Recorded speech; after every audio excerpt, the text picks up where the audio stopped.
ওমরের কান্না দেখে ওয়াজ মাহফিলের মধ্যে একজন হুজুরও কিন্তু কেঁদে দিল। ফেসবুক এবং ইউটিউব এবং টিকটকের মধ্যে ভাইরাল একজন আছে, তার নাম হলো ওমর। তার কথাগুলো যুবকেরা ফলো করে এবং শেয়ারও দেয়, কপি লিঙ্ক করে করে ফর ইউর মধ্যে নিয়ে যায়, ভাইরাল করে দেয়। আমি গতকালকে তার একটা ভিডিও দেখলাম, তার মায়ের মানে সে কেমন এটা আমি জানি না, তবে এই ভিডিও দেখার পরে আমি দেখলাম যে মা পাগল ছেলেটা চোখের পানি ফেলায় মায়ের জন্য কান্দে। নেপালের পাহাড়ের সামনে দাঁড়াইয়া বলতেছে, আমার মা দুনিয়ার মধ্যে আমার সবচেয়ে বড় আপন। আমার মায়ের বিরুদ্ধে কথা বললে আমি কোনো আইনও মানি না, কাউরে আমি চিনি না।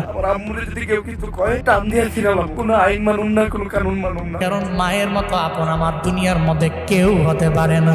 সে বলতে লাগলো, যখন আমার বাবা নাই, আমার মা সারাই পৃথিবীতে আমার আপন যখন কেউ নাই, আমার মায়ের গার্মেন্টসে চাকরি করে করে করে করে কোন রকম জিন্দেগি চালাইয়া আমারে ফালাইয়া যায় নাই, বরং পরিশ্রম করে করে আমার মা স্কুলের মধ্যে আমারে পড়াইলো। আজকে আমি অনেক মশহুর হয়ে গেলাম, প্রসিদ্ধ হয়ে গেলাম, সবাই আমারে চিনে, তবে আমি মায়েরে ভুলতে পারি না। নেপালের পাহাড়ের সামনে দাঁড়াইয়া বলতে লাগলো, মা জীবনে কোনোদিন আপনারে আই লাভ ইউ মা বলা হয় নাই, আমি আপনারে ভালোবাসি, আমি আপনারে পছন্দ করি এটা বলা হয় নাই। ওমর নামক ওই ছেলেটা বলতে লাগলো, এরপরে আমার আপন আমার নানি, যদি জীবনে কোনোদিন একটা হেরিয়ার গাড়ি আমি কিনতে পারি, আমার মায়েরে ওঠামো, আমার নানিরে ওঠামো।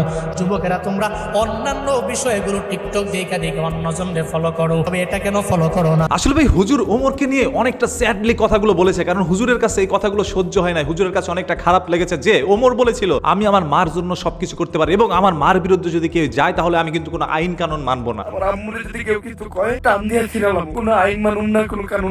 আর এই সকল কথাগুলো হুজুরের কাছে অনেক ভালো লাগছে যে একজন ছেলে তার মায়ের জন্য কত কিছু করতে পারে, এবং এই ভিডিওগুলো টিকটকের মধ্যে রাতারাতি ভাইরাল হয়ে যায়। আমরাও কিন্তু কন্টেন্ট ক্রিয়েটররা এটা নিয়ে ভিডিও বানাই, কারণ আমরা কন্টেন্ট ক্রিয়েটর ভাই, আমরা একজন ইউটিউবার বা আমরা হচ্ছে ফেসবুক কন্টেন্ট ক্রিয়েটর, যা কিছু বলেন না কেন, দিন শেষে এই সকল কন্টেন্ট বানানোই হচ্ছে আমাদের কাজ। তবে হুজুরের কাজ হচ্ছে ওয়াজ মাহফিলে গিয়ে ইসলামের বাণী ছড়ানো, আর হুজুর সেইখানে গিয়ে একজন টিকটকার বা একজন কন্টেন্ট ক্রিয়েটরকে নিয়ে ওয়াজ মাহফিল করা শুরু করে দিয়েছে, এবং সেই সকল ক্লিপস গুলো সোশ্যাল মিডিয়ার মধ্যে আপলোড করছে, তার নিজের পেজ থেকেই করছে, যাতে করে তিনি একটু ভাইরাল হইতে পারে। দেখেন আজকে একটা কথা বলি ভাই, আমার মন থেকে বলতেছি, এই কথাগুলো আপনাদের কাছে খারাপ লাগলো বলতে আমি বাধ্য হচ্ছি। কোনো ওয়াজ মাহফিলে গিয়ে যদি কোনো হুজুর কোনো টিকটকারের পক্ষ নিয়ে কথা বলতে নাই, তাহলে সেই হুজুরকে জুতা খুলে একটা বাড়ি মারবেন ভাই। ওইখানে হুজুরকে ভাড়া করে আপনাদের নেওয়ার কি দরকার যে তার মুখ থেকে ওমরের কথা আপনার শুনতে হবে, তার মুখ থেকে একজন টিকটকারের কথা শুনবেন, তার মুখ থেকে একজন অশ্লীল মেয়েদের কথা শুনবেন? তাকে নিছেন ধর্মের বাণী ছড়ানোর জন্য, ধর্মের কথা তিনি বলুন। কোন টিকটকার তার মার জন্য কান্না করছে, কোন টিকটকার তার বাবার জন্য কান্না করছে, কে মুতে দিছে, কে হেগে দিছে, টিকটকের মধ্যে কোনটা ভাইরাল হচ্ছে, সেইগুলোই হুজুর দেখে কেন? হুজুর এখন টিকটক, ফেসবুক, ইনস্টাগ্রাম সব জায়গায় ঘোরাঘুরি করছে, এদের কারণে বিকৃত হচ্ছে আমাদের ধর্ম ভাই। এই যে ধরেন সুন্নতি লেবাসটা নিজের মধ্যে ধারণ করে একটু সুন্নতি দাড়ি রেখে একটা টুপি পরে ওয়াজ মাহফিল উঠে গেছে, আর আপনারা মনে করছেন সে একজন পীর, আল্লাহওয়ালা ভাই। এই সকল লোকগুলোকে বিশ্বাস করার কারণেই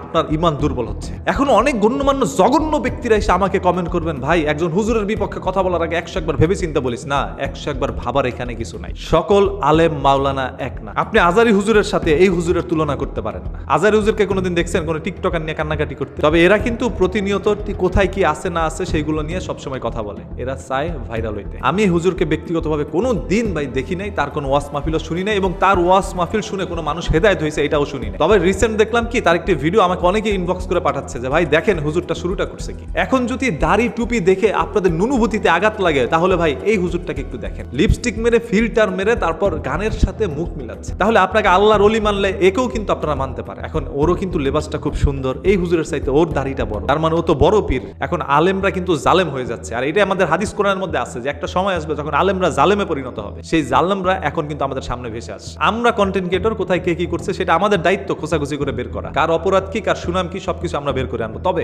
একজন হুজুর ওয়াজের ময়দানে বসে সে এইগুলো নিয়ে কিভাবে আলাপ করে? ধরেন একজন হুজুরের সময় দেওয়া হয় 1 ঘন্টা, যদি বড় কোনো হুজুর থাকে 1.5 ঘন্টা সময় দেওয়া হয়, সেইখানে একজন হুজুর 1 ঘন্টায় ওমরকে নিয়ে কাটায় দিচ্ছে। মানে ওমরকে নিয়ে ওয়াজ মাহফিলে কথা বলাটা কি এত ইম্পর্টেন্ট ছিল আপনার? ভাইরাল যদি হইতে চান এমন ভাবে ভাইরাল করে দিব, মানুষ রাস্তায় দেখলে জুতা খুলে দৌড়াই দিতে পারে। আবার বাংলাদেশের মধ্যে রোস্টিং কন্টেন্ট কেউ নিতে পারে না, কেউ সহ্য করতে পারে না। সবাই বলে ভাই তুমি ওর বিপক্ষে কেন কথা বলছো? আমাদের যখন এই ধরনের কথাগুলো বলেন, আবার আপনাদেরকে ক্যারি মিনাটির ভিডিওগুলো দেখেন, ওই ক্যারি মিনাটি তো গালিও দিচ্ছে, সেইগুলো আপনারা সহ্য করেন কেন? মানে বাংলাদেশে কখনো কোনো ক্যারি মিনাটির পয়দা আপনারা নিতে দিবেন না, তার আগে তাকে ধ্বংস করে দিবেন। আমার তো কোনো দরকার নাই যে ইসলামের পক্ষে এত কথা বলার। কেন কথা বলি জানেন? কারণ আমি একজন মুসলমান, এটা আমার দায়িত্ব। একজন আলেম মাওলানা লেবাস ধারণ করে কেউ নিয়ে বিকৃতভাবে ধর্মটাকে প্রেজেন্ট করবে, কোন টিকটকারকে নিয়ে 1 ঘন্টা কাটাই দিব ওয়াজ মাহফিলের মধ্যে, সেইগুলো আমি সহ্য করে নিব। তাহলে ওয়াজ মাহফিল আমারে ভাড়া করে নিয়ে যান, আমি এখানে যা বলতেছি ওই জায়গায় গিয়ে তাই বলবো, তাহলে আমিও তো একজন পাক্কা ইমানদার লোক হয়ে গেলাম, তাই না? তারই তো মনে করেন মাশাআল্লাহ এখন আমি একটু রাখছি, দরকার হলে প্রয়োজনে আরেকটু বাড়ায় দিলাম, হ্যাঁ একটু বড় বড় দাড়ি রাখলাম, তারপর একটু টুপি পরে আমি ওয়াজ মাহফিলে যাই, আমারও কিছু পরিমাণ টাকা দেন, খালি দাড়ি